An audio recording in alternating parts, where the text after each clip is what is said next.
All right, Dylan, this is a rare opportunity here. We've got you here, and your dad. And I'd like to know, was it the rebellion against your father that drove you to Krios 2, or was it the ignorance of Vindictus? The fact that I didn't have to hit. Maybe he fell into the wrong crowd with Spence. I mean, I can understand not being good enough to roll 5s to hit in Menoth. I mean, most of their stuff's like Mat 5, right? Yeah, that's pretty common. Their lowest stat is Mat. But it's Kador, Actually, it's Protectorate if you ask Dallas. I hit Kador Jacks like a motherfucker. No, even Menoth couldn't explain to this guy what's wrong with his play. So, son, I want you to listen. Now, boy. You should play Test of the Meta before you play Krios.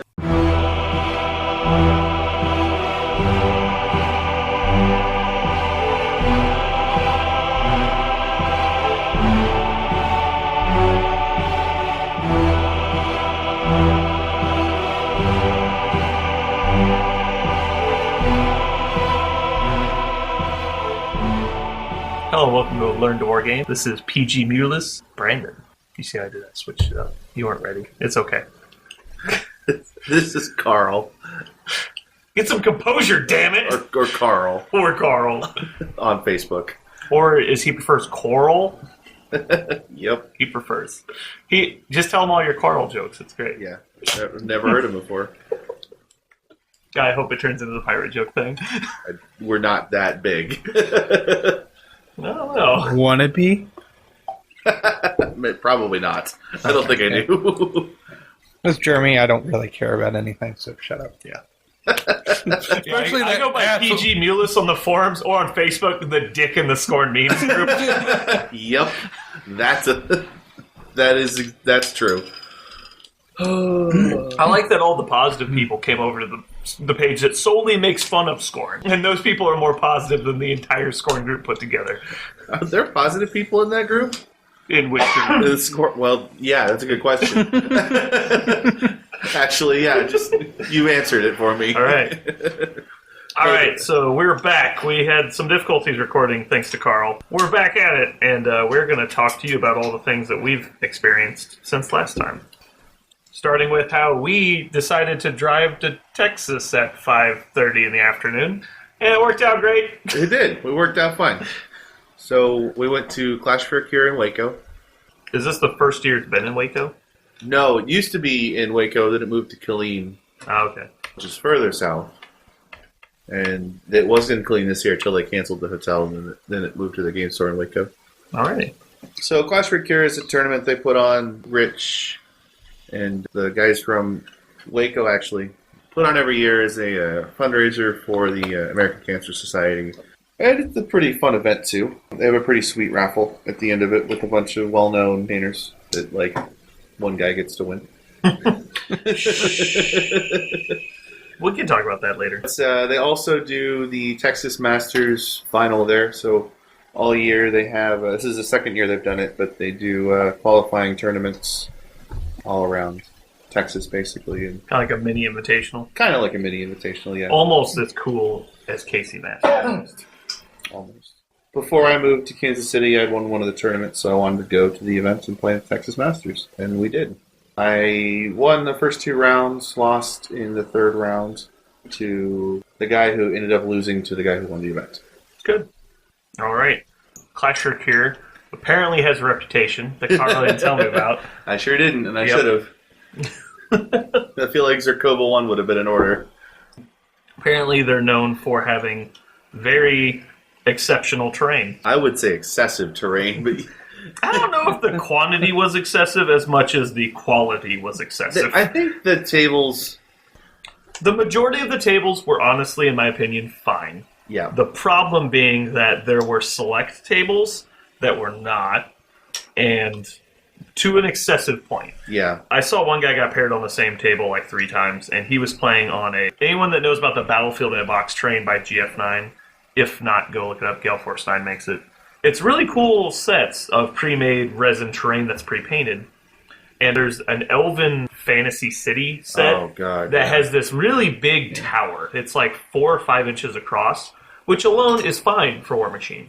But he had, I think, 8 or 10 of the smaller pillars that are about two inches across, surrounding it all the way around it. Yep. Which means that there was not a charge lane to be had by anything but a small base model, and even those were like the maximum 4 inches in length for the entire center of the table.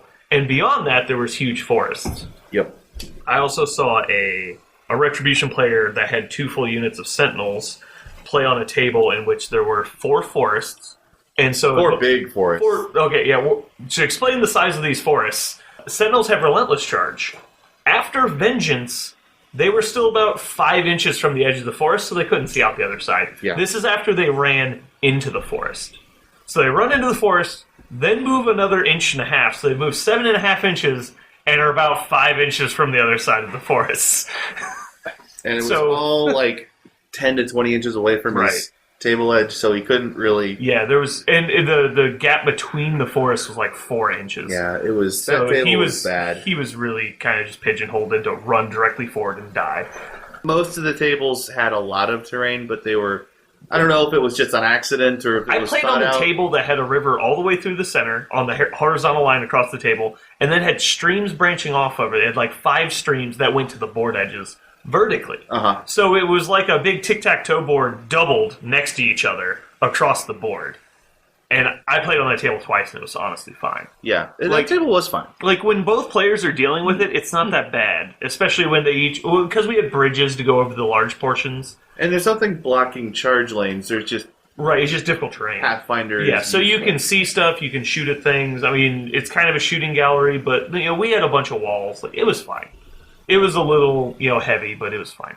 One of the games I probably lost, and I could have corrected it with good play, but I pretty much lost because there was a 14-inch wide forest in the middle of my... And when I say in the middle, its center point was in the middle, and then it expanded 7 inches on each side of the center, and it was 6 inches deep in the middle of my deployment zone. There's kind of a World War I board with a huge trench running that was down a the middle. big trench. It was And like 5 inches across and all the way across the board. And there was like razor wire that people just treated as walls kind of on scattered throughout. And sniper towers. Yes, and sniper towers. I played on that table and just treated it as obstructions. Yeah, Like, I was a personal fan of the people that played them as like buildings. And they're like, King teleports to the sniper tower, and my opponent conceded for some reason. And then started swearing. I don't know why.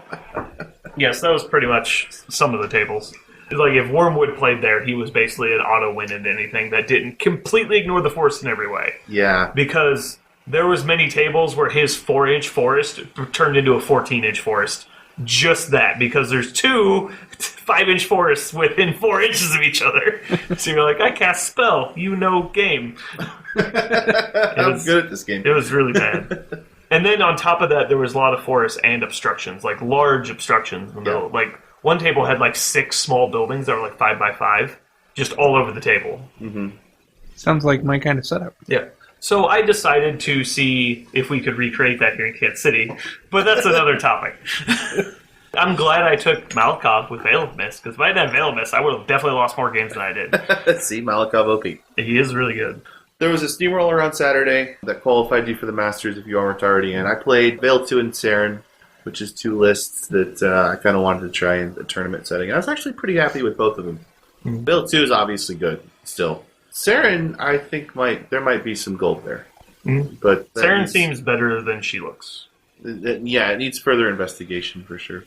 But I went 2-2 in the steamroller. I lost 1 game because I forgot to cast Boundless Charge on a Carnivian so that he could assault the caster, and that would have killed him. Did you forget, or did you forget to pre-measure to find out you needed to? I forgot. Okay. So you thought you had it, but were just short. Yeah. No, I knew I needed to and forgot to cast it. Oh, that's not good. No, it's not. And then the second game I lost with Saren because I forgot to feat. And then he killed my Archangel to the box. And obviously the Archangel would not have died if I had Saren's +3 arm feat up. That reminds me of Feast of Blades. Fucking Scott. All right. So was that your day 1? That was my day 1. My day 1. I'm trying to remember who I played against.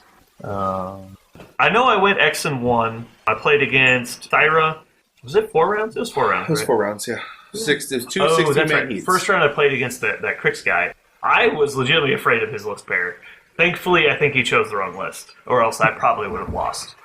But anyway, I played against Scar 1, and she really impressed me. I did not think she was as good as she was. And I was one of the Scar 1 defenders. Like, I think she's still good, and she really surprised me. Mm-hmm. And I didn't even think his list was that well tuned. So I beat him. We were on the river table, but he had a lot of Pathfinder and Ghostly. So moving on to round 2, I played against Thyra. I won against Thyra in a pretty close game. I probably could have gone for an assassination on him. Instead, I just tried to play safe. I messed up my positioning, which gave him a chance to assassinate me, and he messed up by triggering Malakoff's feet and blocked his own charge lane with my enliven movement. Mm-hmm. So that gave me that game. And then third game I played against a minion player who was actually a really, really nice guy. He tried to go for the triple snake throw to get the snake onto Malakoff, and I definitely put Malakoff in a really dumb spot and gave him the opportunity. If I had deployed him a quarter inch back, he's completely safe. And so my opponent goes into the tank for 20 minutes trying to confirm with pre-measuring that he can get there. And the whole time I'm looking, I'm like, I think I know what he's doing, but I don't know how he's going to make it happen. And then I realized where the linchpin that I wasn't seeing before, and he goes for the first throw, which would have been pretty much a lock to get the snake on me, and I think he kills me on average, like by a decent margin. It's probably like a 7. Malakoff's feet wasn't up? No, if he wasn't up, I wasn't camping. Like, he had a really good shot at killing me. Yeah, I mean, he had to hit me, but like I'm a 15, but he's mat 6. Like, it's very doable. I was not in run and control range of Dahlia, though. So he had to do it on straight dice. Mm-hmm. Like, he had to actually roll it. Okay. So he goes for the first throw and snakes it. Then it got really hard, so he goes in the tank for another 15 minutes. Gets a second Gator Wrestler over, casts Rage on himself and throws him, and made the mistake of casting Rage. Boosts the power attack this time. Oh, no. Hits it, and actually throws it too far, and gets it in front of one of the Juggernauts instead of beside it. So when Rorsch diversionary tactics him up, he won't be able to throw him past the Juggernaut. Uh-huh. So the snake just tries to kill a Juggernaut, fails, and then I win on time. Right. Because he had 5 minutes left at the end of his second turn. And he went first. That's bad. Yeah, but he had a legit chance to win, and he was trying to do it the best way he could. And when he missed the first throw roll, it messed up his vector in which he needed to throw by such a margin that the second throw wasn't really useful. So. Yeah. But it was a fun game, despite me only using 7 minutes of my time. 7 minutes to 0. It was, but there was a reason for it. It's not like he just didn't know how to play. Yeah, I get it. Yeah, I had a good time. And then my last game was against Julian, the person who won the event. Yep. We had a really good game. I hadn't played against Gunbjorn yet in Mark II, or even actually Trolls yet. I haven't played Trolls in Mark III yet. He played Gunbjorn with a Mountain King into my Malakoff II, and I definitely made a mistake that I should know better not to make. I put my Manowar way too close to my jacks and blocked my own escape paths with my feet. So my feet literally didn't do anything. And I still played to the point where if he doesn't roll a crit, I think I win. Yeah. And he needed a 3-dice crit to win the game. And he ended up getting it, critted my Devastator out of the zone and dominated to 5. Okay. But I did end up qualifying that day. Yeah. So we both went on to Masters. So I guess my round 1 opponent was a guy I had played the previous day, and it ended up being he played Wrestling 2 the previous day, he played Wrestling 2 again. I dropped Ryas. Yep, I dropped Ryas into him. Because you weren't playing Saren anymore, right? No, I was playing Little 3 in Ryas, which is my kind of game-based tournament there. Ryas did pretty well. We did actually very well in attrition. It wasn't even close. Mm-hmm. We talked about some things after the end of the game. I think he could have done a little better. But at the end, Resnick charged the Blightbringer. I think he failed to kill it. I'm almost positive he failed to kill it. So Blightbringer beats him. Round 2 was against... I'm trying to remember 2. I played Ryas again. Oh, your buddy guy, the other Legion player. Oh, yeah. We had Little 3. Both had Little 3. His off list was Veil 1. My off list was Ryas. Kind of decided that... the Little 3 off was boring and dumb? Yeah, Little 3 off was boring, so we both played our off lists. He forgot... unlock you. Yeah. He forgot defeat, unfortunately, which kind of... When Veil 1 forgets defeat, that's... Yeah. Especially against Weapon Masters. Yeah, so I was able to kill... he left... Seraph out of charge range, but Typhon was in charge range and went right next to the Seraph, so 3 swordsmen were able to teleport from Typhon onto the Seraph, and I was able to get both beasts. And that was pretty much that. Yeah. Losing Typhon and Seraph on a small mistake is really harsh. Yeah. Round 3, I am playing against Retribution. He has Ossian and Viros 1. Viros 1's a Griffin spam list. Ossian's a gun line, of course, but... His Virus 1 is an anti-wormwood drop, primarily. Yes. But it's just a good list. So Lilith 3 can't really handle the Virus list. I think Lilith 3 rolls Ossian, but Riot because of the wind wall. Because of wind wall. He doesn't have enough. He doesn't have quantity of guns to get through wind wall. No, it's mostly an infantry gun line. So he's got like Stormfall Archers and Mage Hunter Strike Force. So I think Lilith 3 wins that game. But my problem is... You've played Riot twice. I played Riot twice, and in a 4-round event. The other table was Trolls and then a Signar player with Darius. So if I'm blocked out of Rias, I basically lose that. There's nothing I can do. I lose that game. So it was like Gunbjorn Trolls, right? With a Winter Troll in the list. Gunbjorn Trolls and no. The Winter Troll doesn't matter anymore. Sorry, he would drop Doomy 3. Doomy 3 with the Pirate Troll. Pirate Troll on the list. So like Lilith can shoot Doomy, and that's it. Typhon, the Carnivian, and the Seraph do nothing. Right. I have the Bolt Thrower, Naga, and the Bolt Thrower, Lilith, and the Naga. To be fair, of the number of beasts you have a decent amount of non-fire guns. The problem is they're the shitty guns. Right. So I dropped Lilith 3. He dropped Viros 1, which is feels like the obvious drop. Actually, no, you guys are actually in kind of the list chicken, aren't you? Actually, I really want Rias for that pair because Ossian doesn't handle stealth very well. Like he'll probably shoot the Blightbringer off the table, but he might not. I mean, Mage Hunter Strike Force are only 3 dice. On the feet, yeah. On the feet. -9, yeah, it's 1.5 per hit. Right. The Stormfalls do a lot with Paltol Brutals. I don't think he can stop the Swordsman from getting to him, and the Swordsman and the Grotesques actually ruin his day. Yeah, Grotesque will tear up infantry real hard. Yeah. So, actually, I think I just want Rias in that matchup, but if I play Rias, then I lose the finals 100%. So, I dropped Lilith 3, he dropped Viros 1. It's a bad matchup for me, but attrition's going okay, but it's the pit, and I've got nothing that can get over to his flag. I go second, so he scores, and then he scores on his turn. I feel like if I let the game go on, he's going to get to 4. And that's real bad. And then he's just going to full camp because he knows the only way I can win is kill him, essentially, right then. So you were getting the opportunity while he wasn't full camping. Yep. I was actually kind of surprised by Stranglehold in that game. Yeah. That's a pretty good Stranglehold list. Yeah. He had a Chimera, which he arced it onto Lilith once, which was fine. I kind of saw that coming. He shot you with the... Shot Typhon with the Sphinx, and I didn't realize that gives +3 range to spells now. Yeah, because he had Silas on top of it, so he has a Arcane Secret +5 range. Range 15 Stranglehold. So he was able to sit on his flag and basically shoot to my deployment zone. And hit him in a forest. He was 3 inches deep in a forest, but Bird's Eye gave him line of sight. Yep. Yeah, which was pretty lame. Yep. Yep. And did 1 point of damage, was it? Yeah, I think it was 1 point of damage to get Typhon. Yeah. So Typhon sitting in a forest can't see shit. Right. Attrition actually is going my way, I think, which kind of surprised me. For the long game, yeah. But I think the scenario game is going to get me, so I go for him. I've got I think a probably 40 to 50% chance to kill him, but I just fall short. My dice were fairly poor. So that ended my Texas Masters dream. Yep. So my Masters day was much shorter. I played on the table that I talked about earlier with the large force in my deployment zone, and I chose to go first. So to be fair, it's kind of my. Actually, did I go first in that game? I can't remember now. I might have chosen to go first. Playing against Sevi 2 this time, and it's partially because it's so early morning and I'm terrible in the morning, which is usually why I scrub out of events.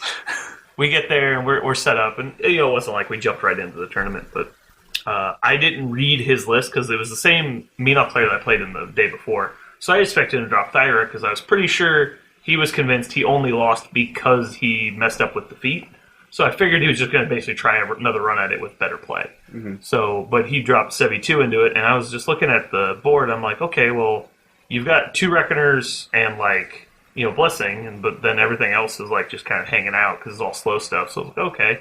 So I'll just kind of run all my stuff, and I put Sneaky on Malakov and stand him in the forest. So I was like, okay, well, we're good because, I have stealth and Blessing's not within 10, or 15, so I'm like, we're safe. Mm-hmm. And I didn't realize he had Roven and Co in his list because it was just a whole bunch of stuff piled together around Sevi. Uh-huh. And there was some knights and stuff in there too. So it was like exemplars look like exemplars. And I thought Roven was the freaking choir because it's all not painted and all just together. And I was like, oh, whatever, so I'm safe. And I just moved up and then he's like, oh, well, I have I'm an eyeless sight. I'm like, oh, okay, well, this is over. It's like you have a 10 camp to try and kill a 15-14 caster because his arcable blast belt is Hex Blast, so I don't get escort. Nope. I was like, okay, well, this is over. And he ignores the concealment, so I was like, okay.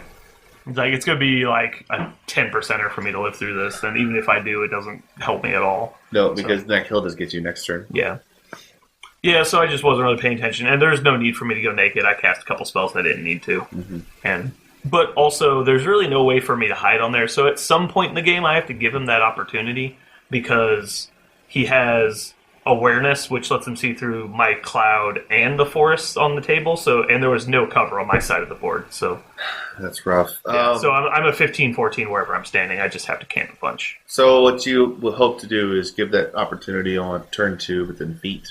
Yeah, feet, so I can try and walk out of spell range, or just try block and line of sight. somehow get to. Or he has awareness, so he can't block line of sight, right? Right. No intervening models. Like, there's nowhere for me to stand. I have to be. It's a range or kill blessing. So there's really nothing I can do about it. And I just didn't recognize that he had the ability to see through stealth. And if I had realized that, then, I'd probably at least camp 2, which makes it a coin flip, probably, if not worse than that. Sure. But yeah, so that was my day. Yep, so Julian Lesage ended up winning the event with his Trollist WTC player from Houston. So congratulations to Julian. We had a gentleman's agreement that if we played in the second round, which unfortunately didn't happen because I lost, that we were going to go to the sports bar and watch the Kansas City Houston game. And we were going to take the death clock with us and sit down with time of possession and flip it. So that's how we were going to decide our game, was time of possession. That's amazing. I wish that would have happened. I know, me too. And I would have gotten to see the Chiefs game. Yep.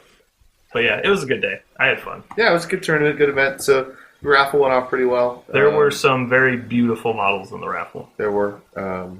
And if anyone is from kind of the southwest or southeastern area within a reasonable drive of Waco, it's definitely a cool event to check out. Yeah. There were a couple people that won the majority of the raffle items, but looking back on it, it's probably the way it should be, because I think the way the raffle works is you buy $3 raffle tickets and that goes into a pile. All of the painting is donated and all of the proceeds go towards the charity. So the people that bought lots of tickets, donate a lot of money to help some people. So, but that's what it's all about, is donating right. money to help people. There were some really good looking models in there, and I'm sure a lot of people could have donated probably more than they did. So some people are getting annoyed that some particular people are winning a lot of the items, but they helped out the most, so it's probably fair. I threw in $50, but didn't end up winning anything. I won some stuff on previous years, though. So Julian won the singles event and the Masters, and won the one model in the case that he actually wanted to win, which was the beautifully painted Glacier King. Yeah, by James Russell. The thing was nice. Which was funny, because James is from Dallas, so they were chatting a couple weeks before, because Julian saw the pictures that he had was kind of inspired by it, wanted to get some pointers and make his army look more like it. So he has all these notes and everything, and he's trying to make his Mountain King look like the Glacier King. And Julian's army already looks very good. Yeah, and it's amazing how similar the schemes are. And it's just the Glacier King that James Russell did was basically a very nice version of Julian's scheme, which is already a very top-notch scheme. Which is, I'm glad that... Literally, like he put it on the table and you're like, did you paint that? And he's like, nope! No, but it looks like he might have gotten it commissioned in his paint scheme. Exactly. So that was sweet. Yeah. That guy can paint. I met him when we went to the DTC. I had no idea. Who, James? I didn't know he was a painter. Yeah, that guy can paint. Guy's okay at it. Who did the Kador Butcher 3 battle group? Do you remember? Lynn Stahl, I think, who's in kind of another local. That person is really good as well. Yes. Because I really wanted that. Yeah, she is very, very good. The Krios 2 was... Krios 3 was insane. Yeah. I saw pictures of it, and I said... I posted to me that, man, that's a really good-looking Chaos Lord. It looked like spot-on Chaos Lord on a little bridge, but that thing was amazing. Yeah, it was kind of cool. All the all the diorama models would pop. I don't know if they were magnetized. Yeah, most of them were magnetized. But they would come off and fit onto a base so you could play with them. I don't know why you would ever play with those models, but because people need to know that you're better than them. That's true. Because you won a raffle, which is the premier way to tell if someone's better than you. Yep. All right, so I think that was our trip to Texas. Oh, and by the way, Bush's chicken is overrated. You go to hell. Come at me. Well, then you guys died on the way home. Yeah, then we died. Yeah, it's in car trouble. But it's getting... Luckily, it waited till the 9th hour of the trip to have the car trouble, so we Yeah, weren't we were that far only from like my half an place. hour away from Kansas City. Yeah, it was pretty convenient if we were going to have trouble. All right, so moving on to the better of the two events. Recruits Gaming Convention in Kansas City, which hosts the Midwest Melee, which is our Warmachine version. It was kind of a small turnout this year, but I think in general a lot of events have been a little bit smaller since Mark III. Yeah, I think give it a year. I think it'll... I don't know if people just don't feel comfortable playing in big events yet. I'm curious if that's what it is, or if they're just kind of busy keeping up. Like, I don't know, a lot of people probably that did travel to large events were like going to a qualifier. It's like, I feel like I can try and qualify, so they're going because they want to win, not because they want to play. Mm-hmm. And those people probably don't feel they're at that level yet, but they don't realize nobody is. So Hey, some of us are. Yep. Not me, but some of us. some of us. I don't know who this us is. I don't know either. I helped organize the event, and we had 21 players. It's a pretty good turnout. We had all new Frontline Gaming playmats this year. So we did a lot of work upgrading our table quality, and I think next year it's going to be even better because we have space to grow now, and I think it was a good time. So, Karl, why don't you tell us about your experience over the weekend? So it was just a Saturday event. There were other events. Karl's just elitist. Yeah, there was down upon people that like fun. There was a Rumble on Friday Yeah. that I did not make it in time for, and looked like some people were having some fun with that. And I'm just saying, Zal 1 seems pretty good. abusing it as they should. Yeah. So I played a little 3 in Rias. It's like Who's the Boss meets Hardcore. Yeah. Little 3 is pretty obvious. Yeah, when she literally threats the table on bottom of 1 Yep. with immunity. She's one of the best casters in Legion. Well, probably one of the best casters in the game. My list ended up being pretty similar to Marino's list on the WTC. There's a couple different models. But Are we not talking about Rumbles anymore? no, I was talking about the real event. But yeah, little 3 would be good in a Rumble. All right. So what's your other list? My other list was Rias with a Blightbringer, a Protector, unit of Swordsman with UA, Grotesque Banshees, and an Assassin, and 1 Hellmouth, then a couple other models, Barrelgeist, Black Frost Shard.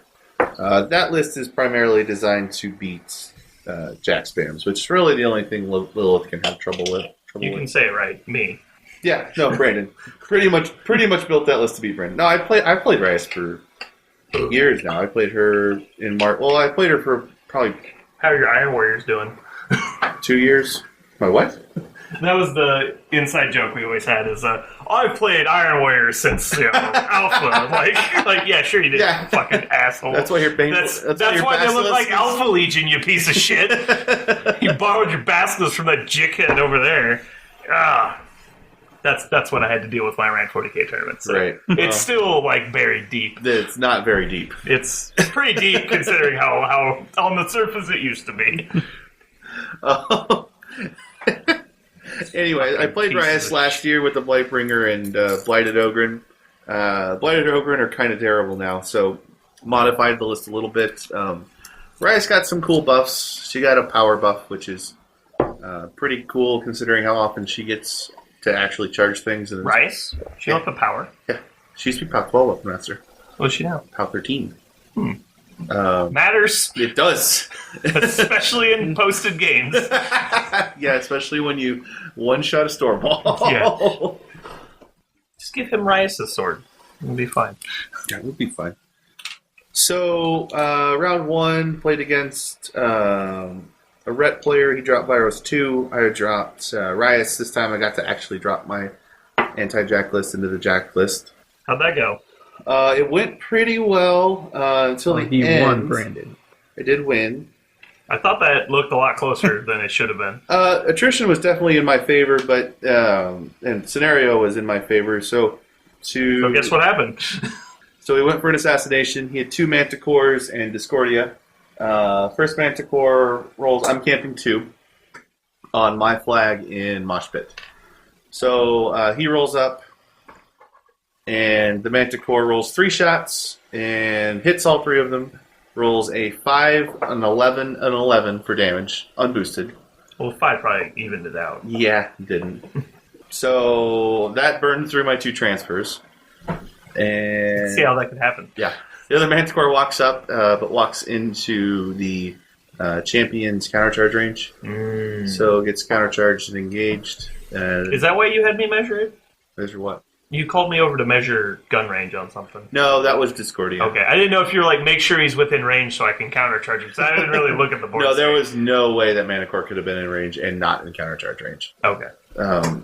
Discordia walks up. That's what we had measured because it was kind of close. I thought if he could stand in a place where he would be in range. Okay. It seemed pretty easy when I got there, but No. parallax and everything, so. Yeah. But Discordia missed, and then that was pretty much that. Yep. Round 2, I played into Matt Gunter from St. Louis. He played Denny 1. I played a little 3. I ran my stuff forward. He ran his stuff forward. I got a beat on his caster. And To be fair, you did have a little bit of pre-planning on that, didn't you? Yeah, The table was pretty telling. there was a one wall on his side of the zone, or his side of the table, so... The one defensible position. So. Right, so I figured that's where Denny was going to go, so all my spray guns ran towards that wall, and that's where Denny went. And then Lilith actually aimed, and then missed twice. Hit her once, but got his shield guarded. But Typhon hit his first shot, so then that Do you think he was really ballsy there because he had the one shield guard? Or do you think he just didn't realize the threat you projected? I don't know. I think it was a little bit of both. I think he didn't realize the threat I projected. I think he thought his shield guard would keep him safe. His other list was Scar 1 with the Kraken. Kind of talked a little bit afterwards, but I really think you should have dropped that list. Because he can feed on Scar to basically keeps her safe for a turn. And she gets to camp a lot. Yeah, she gets to camp a lot, and she gets to hide behind the Kraken. So... yeah, maybe the wrong list. But anyway, that game ended fairly early. Round 3, I played against Mike Bressers from Tulsa. It was ended up being Barnabas versus Little 3. Unfortunately, he told me a week before the event he had dropped his... what are the guys in the Gator guys, the new ones that do a cloud and... Oh, the Misspeakers? The Misspeakers. He had a couple of Misspeakers in that list to give magic weapons and had dropped them. Oh. So... not so much on the guns. Not so much on the guns, because I have Windwall, and I outthrotted his stuff by a lot. Who needs Choir when you get it for just shooting at people? Right. So... Laboon on a gun is so bullshit, by the way. Fucking infuriate casters. No, it's fine. That table, though, that's the table that Brandon set up to remind everyone of Clash. I just want to make sure you remembered. That was a pretty intense city terrain table. Intense, like inside of them? No. I thought it was a very pretty table. It was a pretty table. In fact, you liked it so much that you picked up that mat. So you couldn't make that table again. I bought another one. It's going to be fine. Don't worry, people coming to Recruits next year, there will be a beautiful city table. We can make To be fair, I had Mercy round 1, and I chose the people playing on it to play on the stream table. Yeah, there you go. Yeah. Just not so much... I mean, if you had been winning to that point, then you would have been on it, right? You should have just gotten a good matchup first round, so you would have been on the video table every round. Like Kurt? Yeah, like Kurt. Attrition went my way pretty hard. I got up on Scenario. He went for an assassination that's... I don't know if it had range or not, because he has Warpath, so Wrestler threats 14, non-linearly. But he had to kind of go through the building. It ended up not mattering because Lanissa Rissel missed the Hunter's Mark on Lilith, even though it was boosted. So he went for a Seraph. She's a 15? She's a 15. So he needs a boosted 8, which is fairly likely, but missed it. He actually rolled 2 dice at first, and it was like a 1 and a... no, it was a 1 and a 3. And it's like, damn it, I missed. And I'm like, it's boosted. Oh, well, there you go. And then... GG, bro. Yeah, and then he rolled a 1. I was like, oh, sweet. I get karma for being a good guy. Yeah, that doesn't happen every time. It does not. Because if that Wrestler gets to me, I was camping 1, I think. Furied Wrestler probably kills me. Free charge. Free charge, but Def Probably. 15. Yeah, but he's needing 9, so it's boost.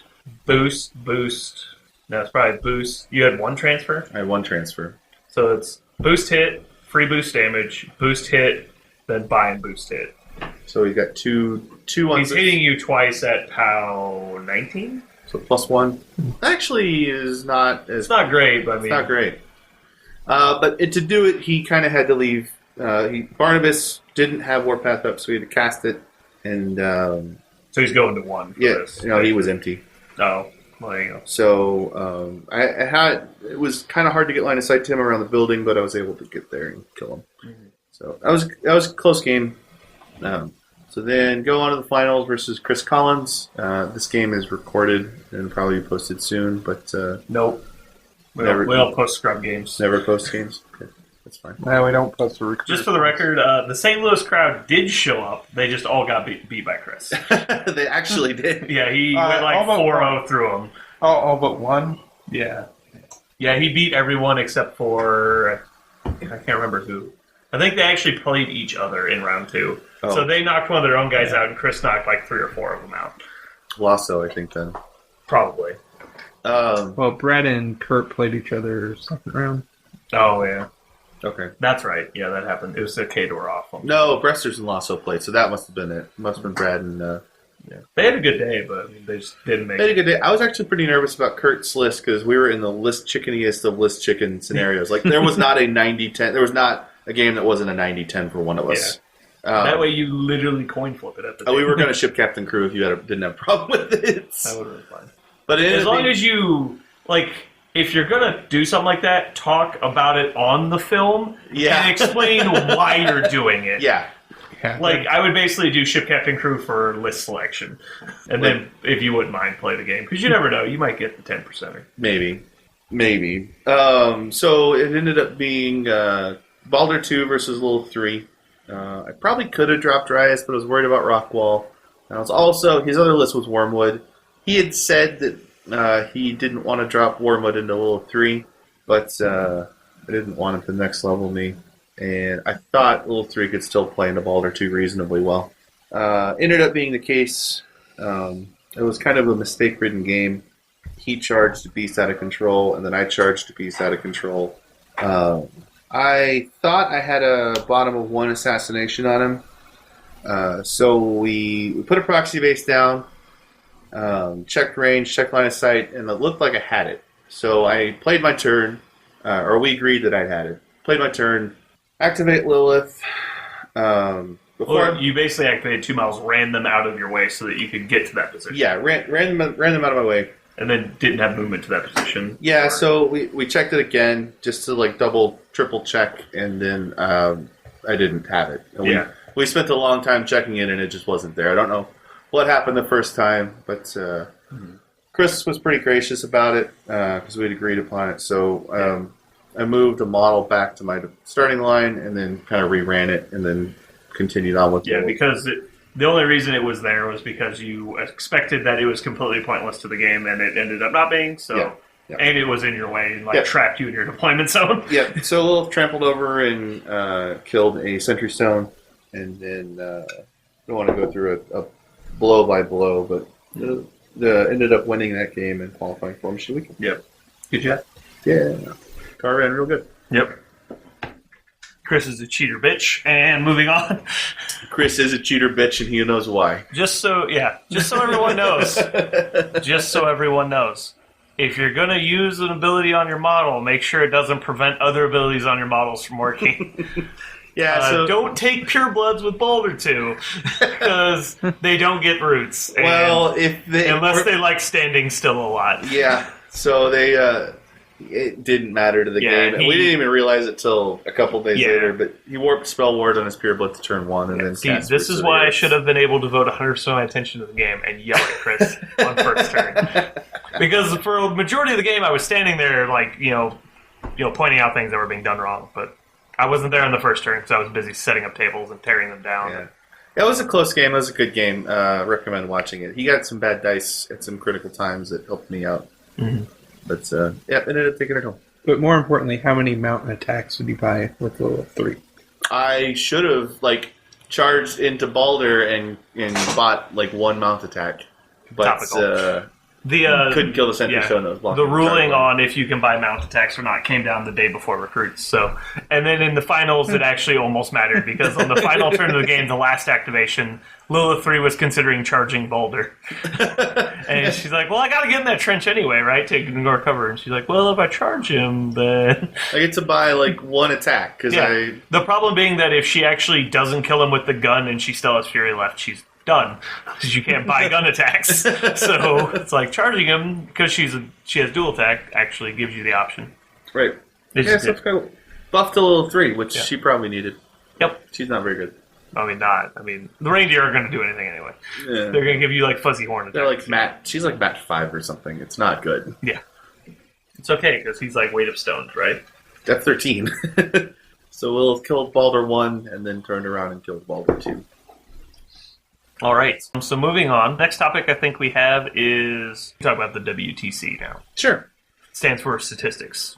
So there was a thread on the main boards that kind of did a quick hit of some of the overview statistics out of the WTC. This is the stuff we felt vaguely relevant. Yeah, I think the WTC is overanalyzed at times. So I wanted to kind of go over some of the broad overview stuff. Sure. So the faction winning percentages. Wait. I don't want to cover this one. You don't? No. I know what you're trying to do here, you goddamn propaganda son of a I'm bitch. not. He's trying to convince us that Scorn's not the best faction. Scorn is not at the top of the list. Of your fucking skewed bullshit logic. Sure. Alright, Karl, hit us with some knowledge. So it ranged from 55%, which is actually pretty healthy, I think, for the powerful faction, down to 39.3%, which is probably too low. Trolls got 42.9, which is also probably too low.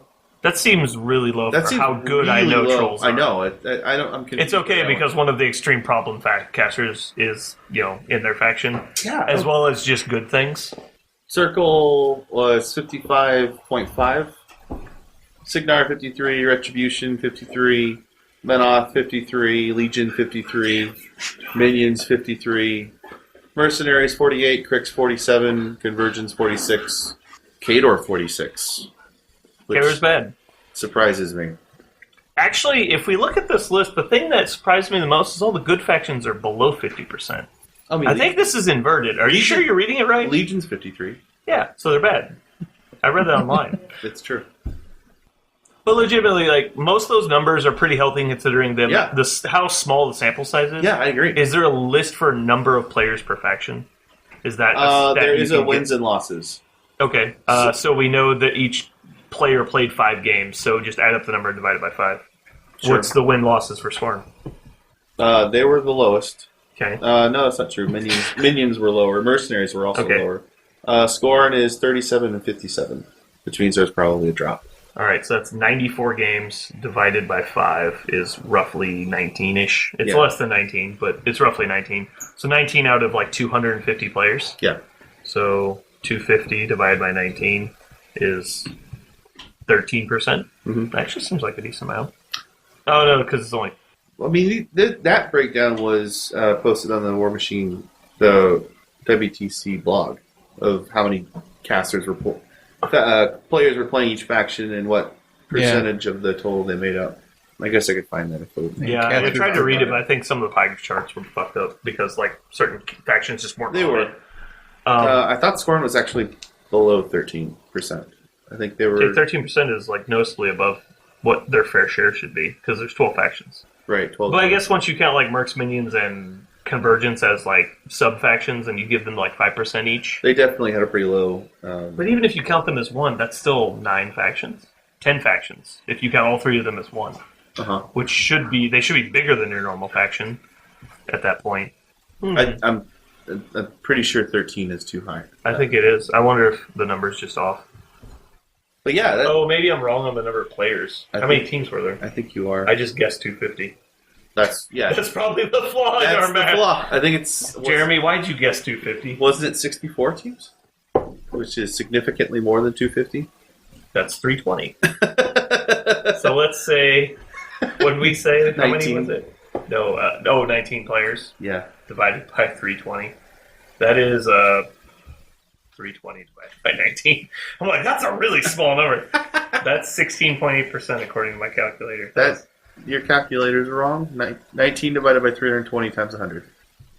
Okay. Actually, I don't think there were 64 teams. I think there were like 60-ish. But we'll just say the 6%. max. Yeah, it's higher than that. I think it was in the 7 to 8%. Well, how about this? We know it's 19 people. 19 people. It's not a huge percentage. Sure. So 19 people played 5 games. So, and like we said, so it was like 64 games or something. 97 games. 97 games. So under 100 games 94. of scoring divided between 20 people. They did poorly. I don't know what else to say about it. They did poorly. I'm just curious. I know the scoring Facebook group's been negative for a while, but when did they really start going really negative? It was before lists were locked, wasn't it? Yeah, because like their huge meltdown was weeks ago. I don't pay close enough attention to this. Yeah, I think lists were only locked like 2 weeks before, right? Yeah, they were locked. No, they were locked like a month before. It was September 5th, I think, was when they were locked. And it happened on September 24th, so 3 weeks. about 3 weeks. Yeah, it was September 4th or 5th, yeah. So 3 weeks before, it was definitely before that. Scoring Memes has been around for 2 weeks. Yeah. And its real big meltdown was like 2 weeks before that. So I'm curious how many people decided, how many of the I'm using air quotes, good players decided not to play Scorn. Well, I mean, Trevor still played Scorn. Martin Hornacek still played Scorn. Martin did really well. He did. He said this. He said that he thought they were in a bad space. He was also on a bad... His team... I wouldn't say he was on a bad team. But his team did not perform well, so he was playing against... He wasn't playing against the top competition, WTC. So you're saying he cleaned up in the loser's bracket? Yeah. I mean, I think his team went like 2-4 or something. I mean, it naturally balances itself that way. I mean, that's why I'm saying 5 games isn't a great example. Well, but that's what I'm saying. He went 5-0, but he was playing against the losers brackets. Mm-hmm. But that doesn't mean the other teams weren't in the same position. But Trevor was playing. I mean, Trevor's team was 3-0 at one point. They were playing against good players. I don't know. I'm just curious how the stigma of Scorn affected who chose to play Scorn. So what I'd like to see and happen, who bought into the groupthink and scooped on them before the event. I just don't see at this point feeling comfortable enough with 2 factions. Like if you've decided months ago that you're going to play Scorn in the WTC. Well, I know there were some people that up to like less than a month before lists were locked were still trying to figure out their faction. Wow, those were like American players, so. Like that's not me then. It's not you. No, and I mean, with some people, they just have a faction, and some people don't. Some people look at Tom. Tom played 6 factions since Mark 3 started. I think, fairly seriously. Tom's Tom though. Yeah, he is Tom. Hey, it turns out he's pretty good. He's okay. When you get to go to a con in Germany, and then go to a con in Texas, and then go to a con in Sweden, yeah, and then go to Amsterdam. It helps you being good. Yeah. Yeah. Yeah, but I've seen... I don't know. I understand that they probably have some problems, but I feel like there's several factions that have issues, and I don't know if I guess I know for a fact the proportion of whining and complaining and negative attitude towards their faction is not comparable to the other factions. Because I look at Crix and I'm like, there's some good stuff here, but I feel like they have an uphill battle in most games that they play. And I look at Score and I'm like, you can probably put some really strong lists together. Maybe not like the best lists in the game. But I look at their faction, like they have a clear weakness. Like they've always had bad infantry. Like their small base infantry has always been just not good. Yeah, I did not get. And we went through it, and it was a lot of not good stuff. Yeah, but some of the units have a place. Some of them, like Venators, are really good. Like they're good for their offensive potential. Venators are good. So Venators are good. Annihilators seem fine. They're probably not the best unit, but they have a place for sure. Karax have a place. It's just unfortunately to die in place of other models. Mm-hmm. Swordsmen are pretty niche. Kaltari are okay. They're not offensive for sure, no. But I mean they die slower than Karax to things that aren't AoEs. I mean that's a place. Sure. I mean I'm not trying to sell these to you. I'm just saying what they do. Yeah, what I would like to see with Scorn, I think they've got a point. I think they they are not in a great place. I'd like to see some buffs. Blizzard does this, and I think we talked about this. Like they just give some minor buffs. That's what's been happening though. If you take 4 bronze backs. It's not 4 bronze backs, it's 2 bronze backs. Okay. And the last buff was serious buff. That's a noticeable change. The buff to Zal is noticeable, and I think Zal is really good. I was surprised I didn't see more of him. I think he might be he's definitely top 3 in the faction, in my opinion. I think one of the reasons some of their infantry is so bad is because of Last Stand. Yeah, Last Stand is not okay on, like, Doom Reapers. No. For a particular reason. Like, you can't take Chaosies with Last Stand. Those things will fucking murder you. It's like, oh, look, walk behind you. It died. What was it? I don't know. It's just dead. Like, Conquest, I don't know. yeah, it's probably some stupid colossal. And for people that don't know what we're talking about, it's concept of a phantom buff. They changed something about, like, League of Legends is a perfect example if anybody plays computer games. Yeah. They'll take a Here's the character story. that's noticeably fallen out of favor just for a new, shinier thing, and then they'll say, hey, this is actually, like, pretty well in line. Like, it's not as flashy as X, but, you know, it's pretty much in line with X, but nobody's playing and they all think it's bad. So let's change this, and we're going to give it a 0.5% buff to damage. Yeah. And then they're going to say, hey, guys, X and Y got damage buffs. And they're like, gotta play that. And then they look at it and like, this guy's pretty good.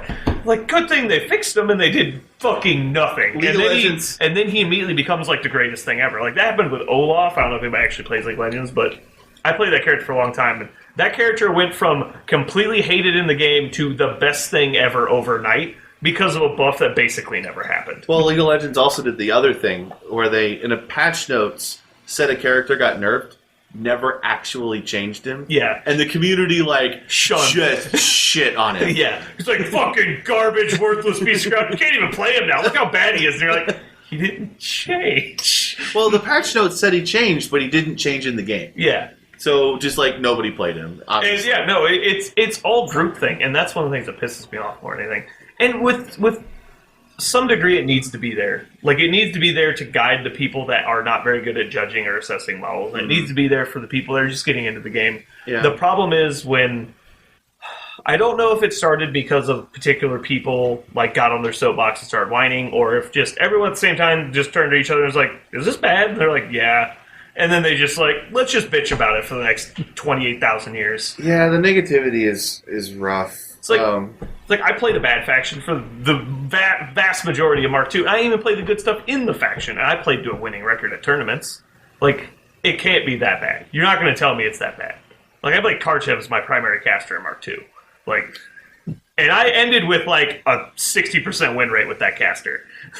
Like, in major events, like, you can't tell me it's that bad. I think, but the problem is, it took me a year and a half to get to that level. What I don't want to do is just kind of dismiss people's experiences, because they say it, they played it, and it's bad, and I want to believe them. I look at some of the stuff in Score, and I think there's some lists there, but it's not like Legion.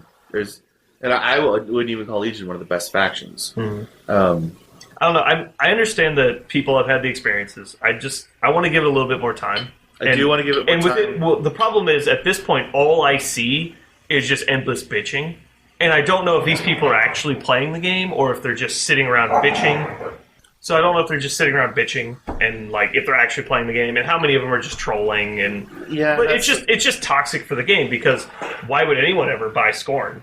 Like, once you kind of get it, like, hey man, I'm looking to get in the game. What would you recommend? Not that fucking garbage ass faction. Like, okay, well, thanks for being helpful to me. Yeah. Like too much of that is happening, and part of it is I'm just mad at them for doing that. If you actually think there's problems, be productive about it, and that's not what's happening.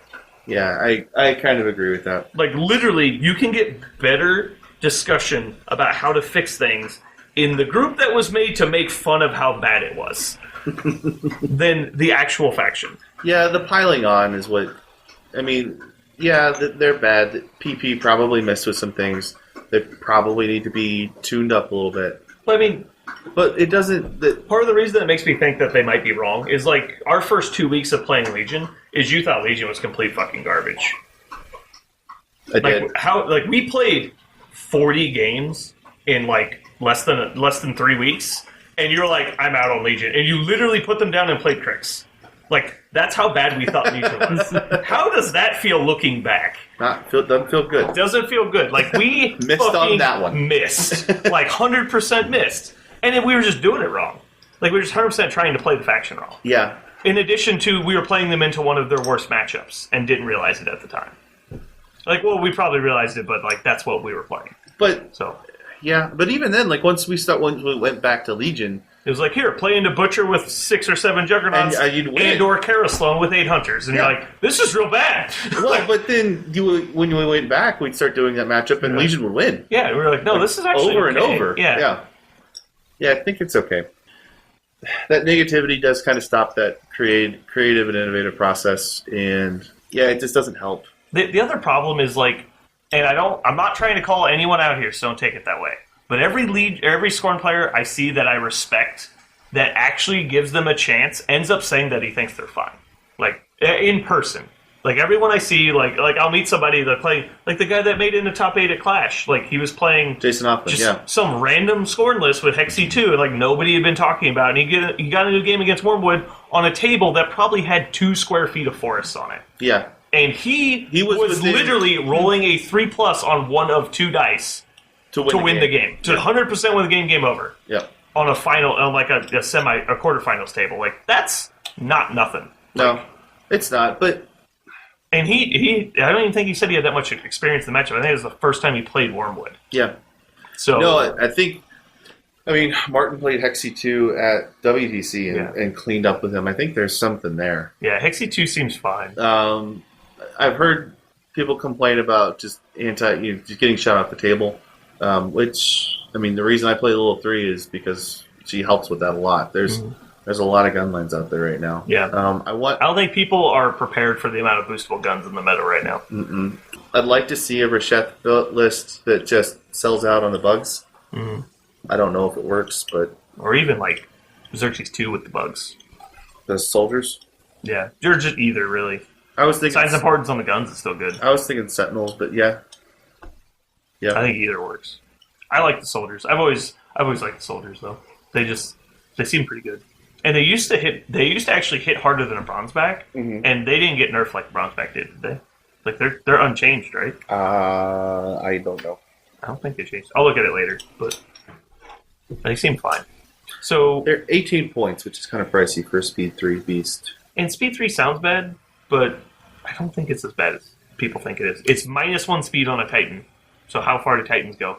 Oh, Fair. but it has reach and the Titans don't, except for the Sentry. Fair. And he has pull. I'm miming pulling things. So does Proteus. So There you go. Proteus OP. In fact, he was played at WTC practice weekend multiple times. he was playing at WTC There you go. multiple times. And the guy He who... doesn't actually play Proteus in his main list now, does he? No wonder he's out on Abby. God damn it. Brent, you suck, you piece of shit. Fucking scrub bastard. Alright, so next stat on the WTC. I guess I wanted to look at the caster win rates, the kind of the top ones and the bottom ones. Okay. Casters with the best winning percentages. I'm actually going to throw out some of these because it did 10 plus, but some of them are like 11. Yeah. That's the thing is, like, getting lucky on, like, 2 or 3 assassination attempts hugely skews your winning percentage. Right. Striker 2 at 25 games played at a 72% win percentage. Pretty good. But we kind of knew Striker 2 was good for Mark 2. And I'd like to preempt some of these as saying a lot of people are playing the new hotness, not necessarily the old and tested. So Right, so I assume those are Striker 2 lists with Stormlances. Because that sounds pretty good. they seem okay. Scar 1 at 17 games at a 70% win rate. That's pretty good. That's pretty good. Osram 16 games, 68%. That's garbage compared to his Mark II numbers. That's true. Sloan 16 games, 68%. I'm sorry. Sloan had 18 games, 66%. Balder 47 games at 66%. That's pretty good. Holy shit! I just actually processed the numbers you said. Balder 2, 47 games, winning 60. Balder 2? Balder 2. Bold rats are good. Stock way up! Bye! High Reclaimer had 53 games at 64%. 63 games at 54%? 53 games at 64%. Oh, it's better. All right. We knew he was good, though. He's got the most Warjack points. Obviously, he's the best. Haley 2, that's pretty low. I wonder if there's a formula we could punch in to figure out, like, add a value to number of games and a value to percentage and find out, like, where the median is for the actual, like, best caster of the turnout. I could, yeah. I wonder if we could find that. I bet it's Boulder, too. 47 games at 66%? Yeah. That's a lot. Those are high numbers. Those are high numbers. Yeah, like we talked about earlier, like healthy is like 55%. Like Haley 2 in Mark 2 was, and that, I think the highest she ever got was like 57%. Yeah. Callus, they're only 13 games played, but an 84% win rate. God, that's got to be just skewed. But when you really think about it, what matchups did he get played into? Sure. It's like the Rias game. It's like, once you get the matchup, it's over. Yeah. Like, it's fucking over. Yeah, because he played the double swordsman list. Yeah. And, like... Double swordsman, double incubi, double grotesque, like, come at me. Like, yeah, basically that. Yeah. Tanith, only 12 games, but 75%. Harbinger, only 14 games, but a 78%. Best ever. She's, I think, still good. I love how people are like, unplayable garbage, and the only thing that changed was her fucking feet. Like, her feet was always good, but even in my opinion, in Mark 2, it's like, it was a tool. Like, that's not why she won. Well, and even if her feet didn't change in Mark 3... It's not nearly as important. No, it's not nearly as important. But, like, mainly it stops mechanics. Like, I think they literally changed her feet because of mechanics. So, worst win percentage. Worst win percentage. Madrak 2. No. Damn it. The first number is 33 games played, which is the first kind of big number that jumps out at me. Xerxes 1, 33 games played, 27% win rate. That's like Callus, but backwards. Even with the games played. Yup. I didn't realize that he lost, like, literally everything. He literally just has his feet now. I was surprised that he was so popular. Like, did they not read his card? Because, like, I know he was popular in Mark 2 because he was good, but... His spell list was amazing in Mark 1. It is not Mark anymore. 2. Yeah. Rift and No Fury is way worse than Inhospitable Ground and Fury. Yeah. I'm going to check his card. I feel like we're missing something. Helena, everyone is pretty hot on her going into the WTC, I know. 25 games played, 36% win rate. So, number 13 on this list, and kind of the first real big number of games played, 88 games played, 37% win rate. Madrak 2. Madrak 2. He got fucking housed. I don't know why. I don't That's know. why I think people have figured something out. I don't know if it's a list. Like, I don't know if people just and have... fuck, it might just be Crix. They might just be fucking playing Crix Horde into him, because he doesn't get Fury off Undead. Like, what if they just play, hey, oh, look, I got Scar 40 Banes. You're like, shit. And you can't play anything else into it. That's your only drop. If you're playing that list, it's your anti-infantry list. Yeah, maybe. Like, just send it in waves. Like, that's got to be the only thing I can think of. Yeah, maybe. I don't know. I don't know. That or he's just getting shot off the table. I think he could just be getting shot off the table. Speaking of Crix, Scar 2, 14 games played, 14% win rate. So she won 2 games. She won 2 games. Just for the record, Xerxes has Tactical Supremacy. That's a good spell. Don't give me the face. It's a good spell. That's something he never had. So wait, does he still have press for it? Push to the limit. Yeah, it's not. +2 speed of making a full advance. It's not. Oh, it is full advance. Okay. Yeah. So with that, Satrati walked 10 with shield wall. It's not nothing. It's not nothing. Farther my shock troopers go. So 27 games played, 40% win rate. Vlad won. What? These people need to come to Kansas City so I can teach them the ways. 41. How do you lose 60% of your games with Vlad? What the shit, people? Don't give me dice. Don't give me dice. Not with Vlad 1. 58 games played, 43% win rate, which is actually pretty close to healthy. Low side of healthy, but Irusk 2. See, Kador's bad. Kador's bad. Maybe people just jumped on the Kador bandwagon and weren't Kador players, And they're just like, Yeah. just take the good stuff. Like, yeah, and they lost. 41 games played, 39% win ratio, Butcher 3. I could actually see that. I don't think Butcher's nearly as good as people think he is. Yeah. Gorshade 1 is really low. Thyra's really low. She's bad. I don't think she is, but... I understand why people like her, but the more I look at her, I'm more like not really that impressed. Oh, you'll like this one. 11 games played, not a lot. Who is it? 27% win rate. Okay. Butcher 1. These people need to kill themselves. Fall Fall on your swords, fucking losers. 12 games played. Who played those games? Give me names. 12 games played. I'm mailing people glitter bombs. 25% win rate. Haley 3. I hope that every game they played was into Lilith. So, Just every game was into Lilith, too. Little 3 probably is No, better. just 2. just fucking eat it. She's got like 5 Ravagors and just like the worst fucking list of all time. And you're like, well, I'm playing Haley, so we put all my... And they just put this tight little ball of dudes. I literally don't clouds. think anyone played Lilith 3. Lilith 2. I literally don't think she was in the tournament. Not a single time. Not a single time. I'm just going to break out the mothball list from Mark II and play those in tournaments. I bet you I go 50-50. Like, what are you playing? Little 2 with 5 Ravagors? Like, is that a list? It is now. Like, I had space for 3 Shepherds. Fucking blow people off. Kalyssa, 39% win ratio at 28 games played. Actually, you know what? Lilith 2 with, like, 8 bolt throwers might be really good. She has Soothing Song. It might be okay. Yeah, but you want to activate Lilith 2, feet. No, not feet turns. Yeah. Well, to be fair, they'll probably still have Fury from last turn when she activates. No, because all of Frenzy. Maybe not. They have like threshold 10 because it's Legion. No, that went down. The Nephilim lost the That threshold. you're saying that? Hold on. You're saying that went down, are you? Because it used to be a 9. I'm pretty sure it's still a 9. Bolt thrower. It's a 10. You fucking son of a bitch. Play balanced factions. Legion's fine. Fucking threshold 10. He's probably frenzy if he's got a Fury on. Lilith 3 only had a 45% win ratio at 51 games played. Lilith 3 had a 41%? 45. Who is winning these games? It's like you're giving me all these negative numbers. I'm like, and who's winning? There's just like fucking Grail's just in the corner, just like raking wins in. Like 72. 59 games played, 45% win rate.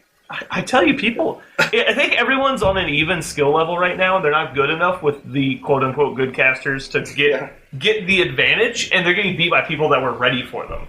Because guess who you play against more often? The counter or the list? Yeah, could be. What I really want to... All the Nephilims are threshold 10. Our times. The casters we think are good.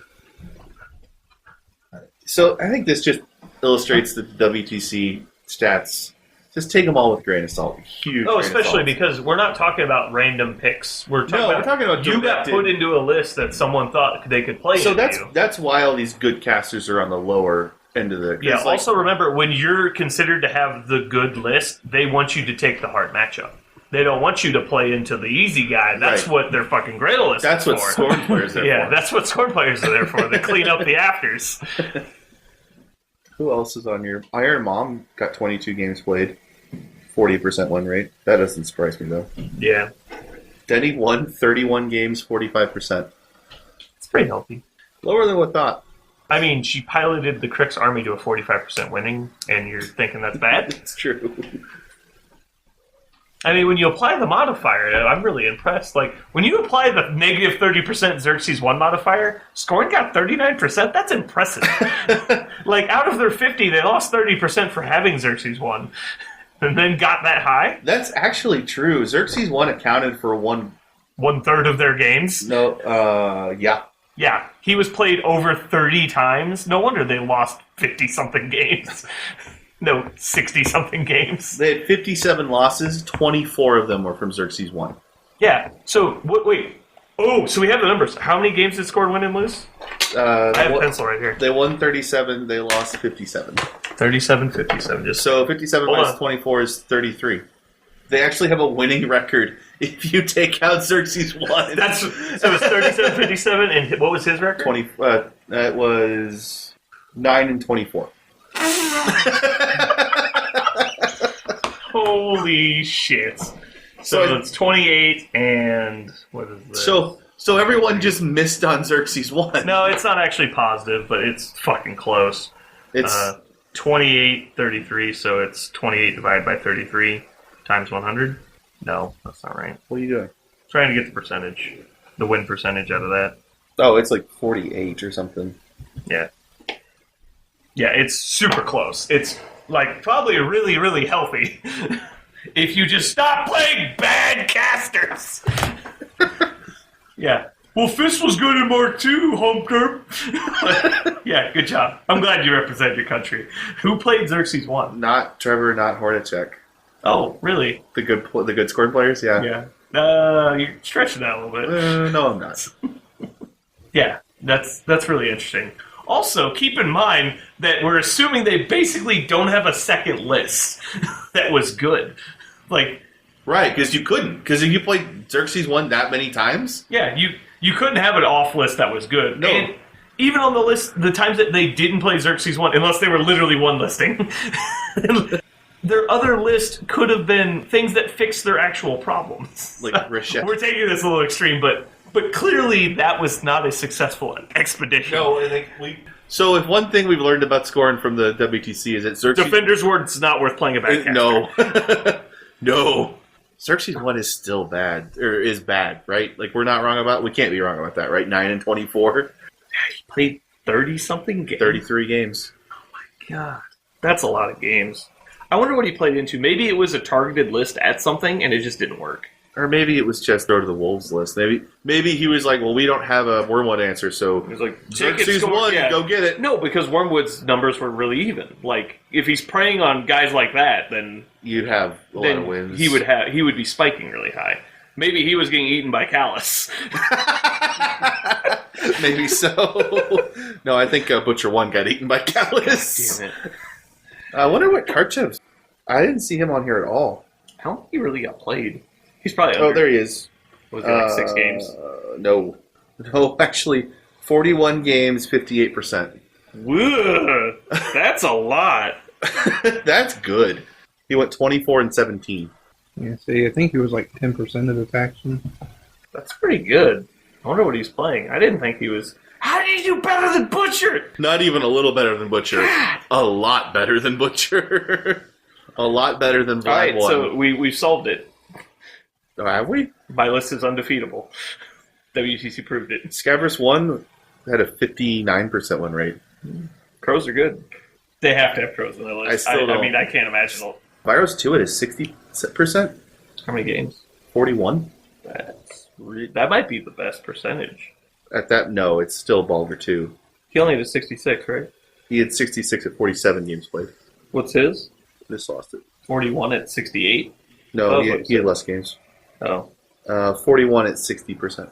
Oh, 60. I think it's 68. Yeah, that's... Kane 2 was 57 at 38. Syria 1 was 57 at 38. Bale 2 was 57 at 38 games played, which is pretty strong. Stronger than the little 3. Led by a lot. Oh, the 57 is the percentage. I thought you were saying she played 57 games and won 38%. And I was like, oh, that's terrible. No, flip. Okay. Haley 2, 73 games played, 50% win rate. Balanced. Perfectly balanced. Yeah. Yeah, so don't play Xerxes 1. Don't play Xerxes 1. You need to post that number tonight on the scoring I'm not page. posting shit. Why? You post it. You want to get burned to death? Nope. Aussie in 45 games, 60%. Rhett's good. No, yeah, everyone said Red was good. Vlad 2, 22 games, 63%. I heard he did well over the weekend. Witch Covens, 29 games, 62%. That's pretty good. That is actually really good. There's So some Witch interesting- Coven and Denny combined for a 55% winning percentage. So really, you play Witch Coven and Scabrous, you can't be beaten. That's Unless they're playing Baldur 2 and anything, really. yeah. And Wormwood. Yeah, I don't know why we're talking about Wormwood. Baldur 2 is clearly the broken one. He is really good. That just confirms that list I made for Merle is good.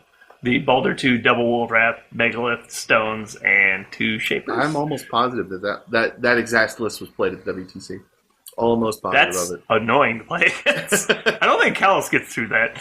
If he has a Naga, he might. Maybe. He just spends 6 Fury casting that 3 times. Swordsman. Then it gets repaired and they all die. Because he boosted it once and then they all fall down. It's like Humpty Dumpty. Is that a podcast? No, we gotta do Resnick still, right? Fuck Resnick. Fuck Resnick. We're doing I'm it just next gonna time. post the pre-ramble stuff. Yeah, we talked about Resnick in the pre-ramble. That'll be enough for him. Oh, man. Good enough for you, Dylan. Yeah, pretty much. I don't know if there's a reason you play anything else with Resnick. Anyway, backstory. Dylan, one of the guys that came to our recruits tournament, asked us to build him a Resnick list because he, quote, says he can't play Vindictus because he's the worst caster in the faction, so we said we'd build him a Resnick list. After yelling at him for calling Vindictus. We literally screamed at him. And he was like, why come? Read. They'll Have the ability to read. Brandon, they'll have already heard it. That's true. That's right. I forgot we had that. What? We have the recording. I forgot we had the recording of Dylan being an idiot. While we were at the bar. You recorded at the bar? We talked to his dad, and we were like, I was like, excuse me, Dylan's dad, can you explain to your son that Vindictus is good and Krios 2 is bad?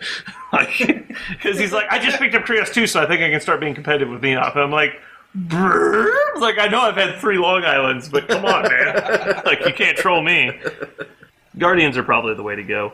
The thing is, I think he's got enough legs to do, like, 3 different list builds. You can do I'm just going to play efficient heavies with some support, and then you can do the gun line, and then you can do just a nice balanced list. And I think Revelators and Redeemers would be interesting. I think that list would be interesting. Gotta be careful of that. Because it deals with infantry super well, and will also laser heavies down. And we'll kill a caster, too. Yeah.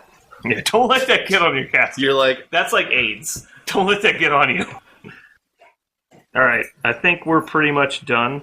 This has been Brandon, or PG Mutilus on the forums. Thank you for tuning in to Learn to Wargame, the audio podcast. Jeremy looks like he's about to kill me, so I'm going to pass it to Karl. This has been Karl, or Karl on Facebook. Nice. I don't think if they go to Facebook and type in Karl, we'll find you. But... Good.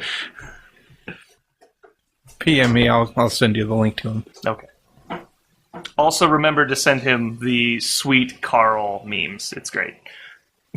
I hope you have like 300 messages tonight. Tonight, before we play. Well, this comes out. Okay. It's topical. Yeah, right.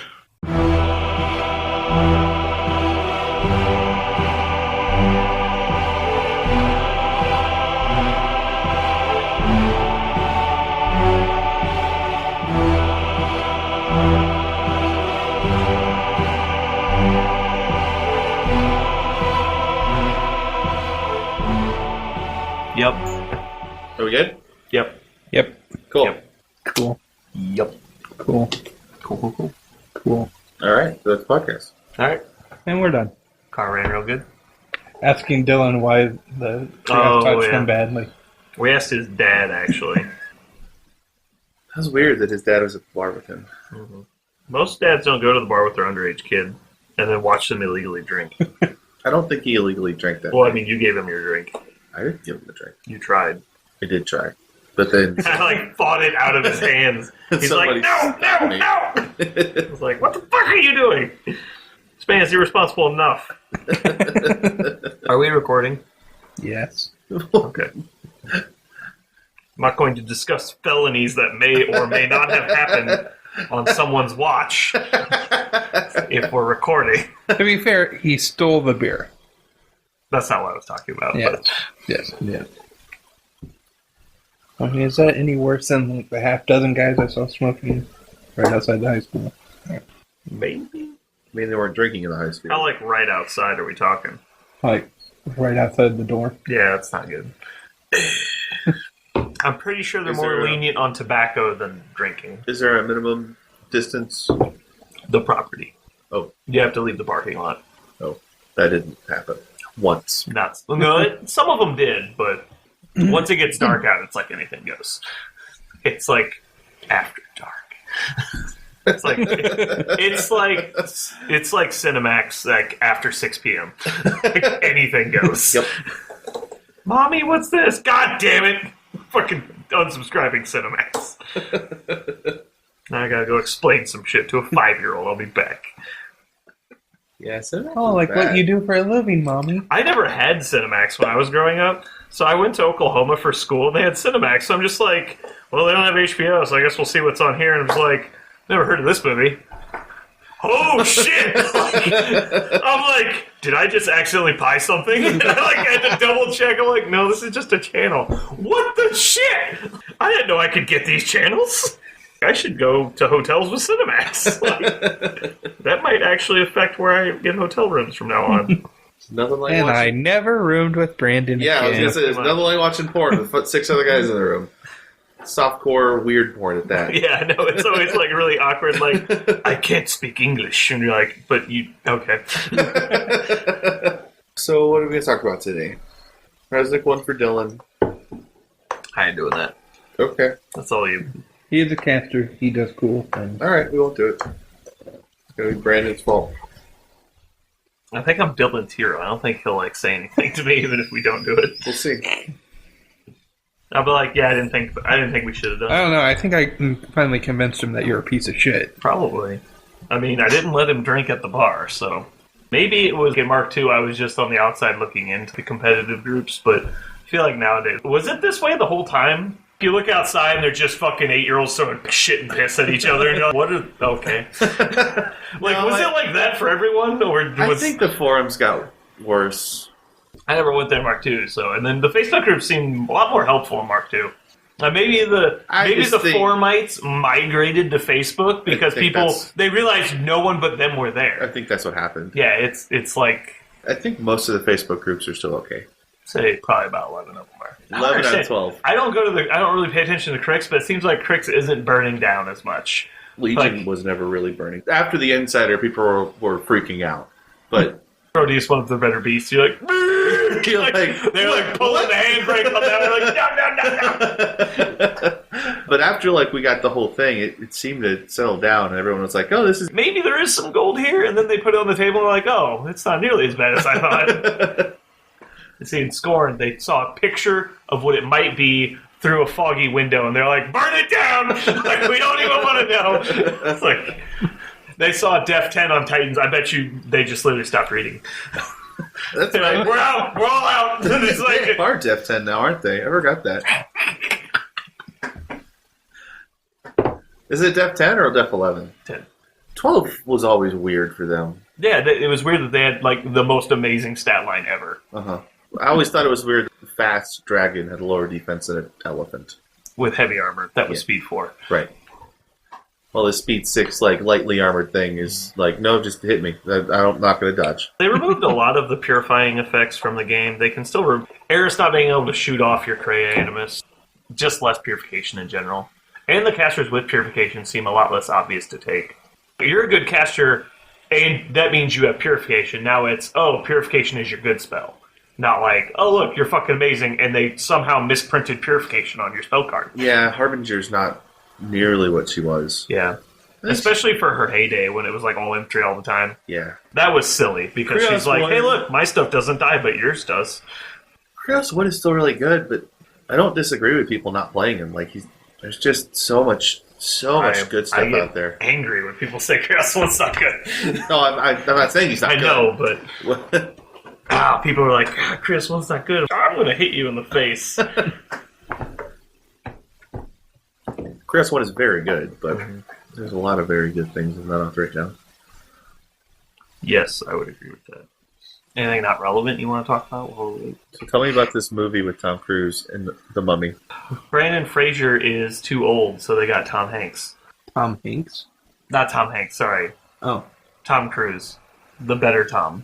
Did you hear the Tom Hanks anecdote from when he went to the Oscars the first time? He went into the bathroom and Tom Selleck was at the urinal, so he stood next to him at the next urinal over. He's like, guess we're just a couple of peeing Toms. He really gave him a dirty look and never talked to him again. He's like, damn, I think it was that bad.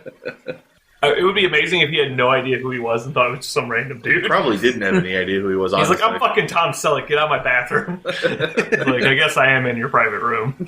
Sorry, sir. There wasn't a whole bunch of movies this summer that I thought we were seeing. There's a lot of bad ones. A lot of bad ones, I agree. Surprised Hollywood is garbage. They do better some years than others. True. I feel like Deadpool was pretty good. Deadpool was good. Was the Avengers this year? Ultron? Yeah, it was. Was it? It was early this year then. Yeah, it was early. It was like May. Yeah, it was. No, This the is like Avengers Mark was II last stuff. year. That's what I thought. I thought it was like late last year. Yeah, thought I the saw- Civil War was this year. Yeah. That's what I'm talking about. Civil War. Civil War was okay. I can see how you would think that was an Avengers movie. Yeah, I know, right? Right? It's a Captain America movie with all of the Avengers in it. I guess A lot of people gave that movie a lot of crap. I thought it was fine. I thought it was good. I think it was It all was- right. It just wasn't a Captain America movie. It also wasn't really Civil They were trying to do two things at once. When one Yeah. was be, hey, look at all the superheroes on the screen, and the other one was try and have like a political. which is what Civil War was. Yeah, But it's a movie, so they can't get as much in a movie as they can in a whole comic book art. Mhm. Did you I see? didn't feel like any of what I heard because I don't read comics, but I have a lot of friends that do, so I get like the storylines, and it didn't feel almost at all like Civil War. It really wasn't. But Civil War was pretty. There was a lot that happened. Did you see the Mandarin short that they released? I don't think so. It was neat. I assume it's going to relate to something somewhere.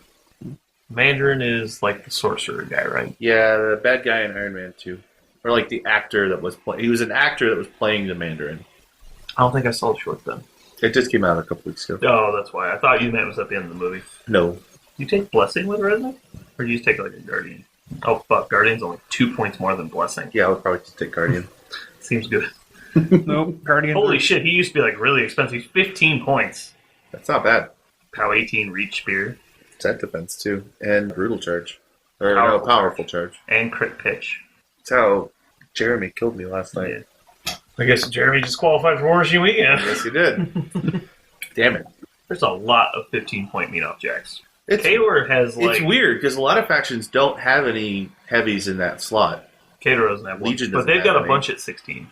Legion doesn't have any at 15 or 16. Maybe it's not a bunch, maybe it's 2. Mercs has No, Decimator, Destroyer, Demolisher are all 3 16. This matter's definitely worth it. If Decimator was 15, it would at least be a nod to how bad he is. But you would Are you still... saying he's worse than a Demolisher? Yes. Demolishers are good. I know. Okay, I thought you were being serious. I was like, Nope. what? I think you take a Spriggan over a 15-point Decimator. But there's an argument there, at least. The other one, the argument is I don't have 19 points. Well, I mean, didn't you see Hungerford's article about the Spriggans? He took 4 of them in his list so he could kill all the infantry with them. I'm going to kill you. I'm not joking. I know he did. I saw the article. I refuse to give it the acknowledgement of reading it because I'm an ignorant shithead that just assumes people are wrong. But he's wrong. Reign of Heresy seems acceptably decent. I kind of want to get like a pair of Reckoners in the list just to shoot at things with Brand of Heresy on it. Why would you do that? Redeemers. Sure, you could do that. You could get like 4 Redeemers in there. 2 might be all you need. But it would be hilarious. Pop and drop! What are you gonna pop? Like, when you cast Brand of Heresy on your caster, you're like, yeah, it's probably gonna kill me. That's a lot of focus. That's 6 focus per Redeemer.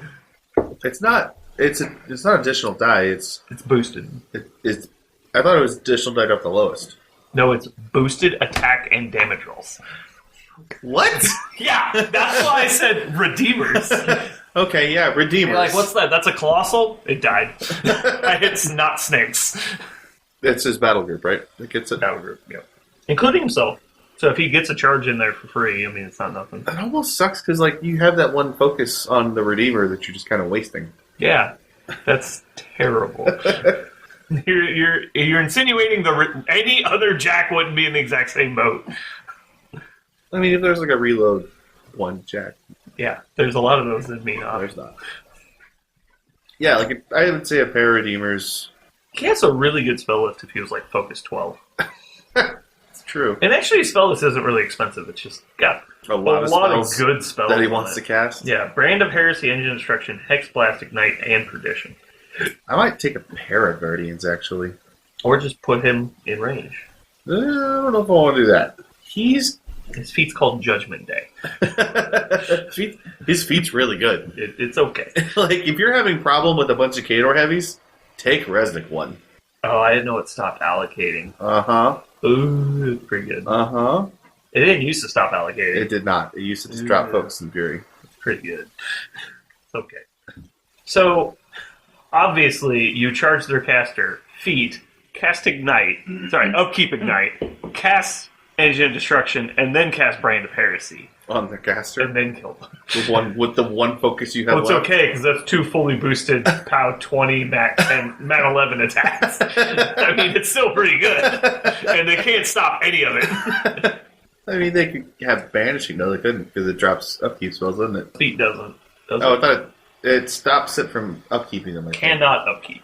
So, yeah, so then you would have to buy 3 attacks up. I think it did used to stop casters from getting focus. No, they didn't. No, but in Mark II. They didn't. You sure? No, if they cast spells, they got the fire continuous effect. Oh, that's right. That was 71 that stopped being casters from getting focus. And couldn't cast spells while within. And I had someone start in control and cast a spell on me one time. It was Lance from Muse. He started in control with, it wasn't Raza, Durst. With Durst. Backs out of control, pulls off a rack and gets the Hierophant bonus and puts up Synergy. And then just stands there. I was like, that's pretty good. I mean, then he got charged by Adjudicator, but...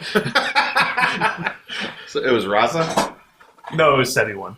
71 into Durst. Durst doesn't have Synergy. No, sorry, not Synergy. His sidearms thing. His defensive. Oh, okay. So far, my list is High Executioner, Servath, Resnick, Hierophant. 2 Redeemers. Really? Yeah, I think so. Are you serious? Not? I was just kidding when I said Adam. I know they're good, but I don't know if that's what he wants to do. I'm actually going to go Scourge of Heresy as my next addition, because that guy seems real good. That's his character, Jack, isn't it? He used to be good. Now he's really good. He has Arcane Vortex. That's right. So Focus is good. I don't know. If this model begins the game in Resnick's battle group, it is bonded to him. This model cannot be considered blah, blah, blah. Resnick, once per turn when Resnick destroys an enemy model or causes it to be removed from play as a result of a melee attack, this model is bonded to him in control range. Melee after attack result makes a full advance. If Resnick kills somebody with a melee attack, you get a full advance. So he partitions as the bond. Yeah, it's... But also remember Witch Hound. No, I know. Oh, and he has Thresher on his reach weapon. And his other weapon's also a reach weapon. That's really good. Yeah. He's got base POW 18, base POW 16, chain weapon, both with reach. For 16 points? Yeah, he's kind of good. Yeah. And he's auto fire on the Punisher. His weapon's called the Punisher. We're taking this guy. But he's only speed 4. Die. Yeah, he can only walk 12 in one turn. That's fine. I think he does want a Guardian. What about a Revenger? How many points is it? Guardians are 10. good, though. Yeah, but their light chassis really good. It's a 12-17 with a shield. So but you're going to take more heavies, right? Sure. No, yes, I think you're taking more heavies. I'm just thinking, Well, don't take Guardians and cool, because they get engaged, and you want them to be work pieces, not arc nodes necessarily. At least the way I feel. So the way I envision is you activate Resnick first, you arc Perdition, move the Guardian, and then the Guardian charges something. I just feel like it can be really annoying if he gets engaged, or like they're going to want to naturally shoot your heavies with their boostable guns. So if you've got lights that are your arc nodes, they're having to put resources into killing a light over your heavies. Maybe. And it's like a bargain. Like 10 points of Revenger's well worth it. He's got Repel and Powerful Charge, Shield, Arc Node, 26 boxes for 10 points on Armor 19. Oh, yeah, Revengers are good too. I'm just curious if 3 points is worth picking up Shield Guard and Defensive Strike and a mat. For Blessing of Vengeance? Mm-hmm. Well, let's start with the Revenger and see what you have. Mm-hmm. The mat is pretty sweet, but... Do they both have Defensive Strike? No. It's 3 points for Shield Guard, Defensive Strike, and a mat. That's a pretty good buy. Oh, Revelator? Maybe. That's 4 really good boostable guns. Yeah, that's true. Do you have... And he ignores stealth and has magical weapons. Mm-hmm. And Burning Ground, so you don't gotta worry about not hitting with it. Oh, God! Oh, it's only against the target, but... I was like, do the AoEs get the full boost, too? Like, no, only if they're affected by Brand. Yeah, we could do a Revelator in this list. You want to do Scourge of Heresy and a Revelator? I don't know where to go with this list. I feel like we need direction, because he's actually really good and has a lot of options. Sure. I think a Combined Arms Jack list would be a good way to go. So... Wait a second. Okay, I didn't realize. Never mind. Guardian's good. For some reason, I'm thinking POW 18 is like below a Reckoner, and then I realized, oh yeah, it's higher than a Reckoner. It's just better. But there's about to be a really sweet plastic kit out for it, so That's true. I don't want to have to buy them before that comes out. Actually, inditers with him probably wouldn't be bad. It's probably fine. Oh no, because then you'll never get to trigger Witch Hound. No. Right. Scorner G! So if Scourge of Heresy cancels a spell, do you still get the trigger Witch Hound? Say targeted? Well, it can immediately negate any spell that targets it or a model within 3 inches of it. Does No, it have it's to hit? when an enemy model hits So, one or more models with the battle group. I don't know if you need Scourge of Heresy then. I think he's just cheap. Cheap and good. Yeah, that's why I think he's in the list. 16 points, he's one more point than Inditer, and he's plus, no, he's saying that, but he's got POW 18 auto fire reach and chain weapon POW 16 reach. And he's got Thresher on the chain weapon. He also has Purgation on his POW 18 weapon. Yeah. That guy has just got rules. That guy got all the rules. What you're saying is no castigator. Jeremy? What? Take all the Cascaders you own One. and burn them. It's metal. I think they're immune to fire. Also burn them. And then kill yourself. I bought them when they were good. They were never good. They were never You are good. lying. That's true. Are you talking about the faction in which it was probably a 1 in 20 chance to go to a tournament and see a Warjack on a table? That's when they were good? Or the edition when they were considered complete and utter crap? That edition. Do you even want a unit in this list? Why would you take, like, choir? Obviously, besides them. Second unit choir? I don't know. Then maybe. Clearly you take vassals and mechanics. Sure. I've got Take everything those. with the vassal in its name. I've got 2 racks. Yeah, 2 Rex is probably okay if they only die on it more. Jeremy loves his dervishes. Does he take them with Resnick? He took 3 of them. Ugh. I feel like he just has dervishes. Yeah. They didn't do much. They did some things. They didn't do much. They do clear out infantry fairly well. So do Repenters, though.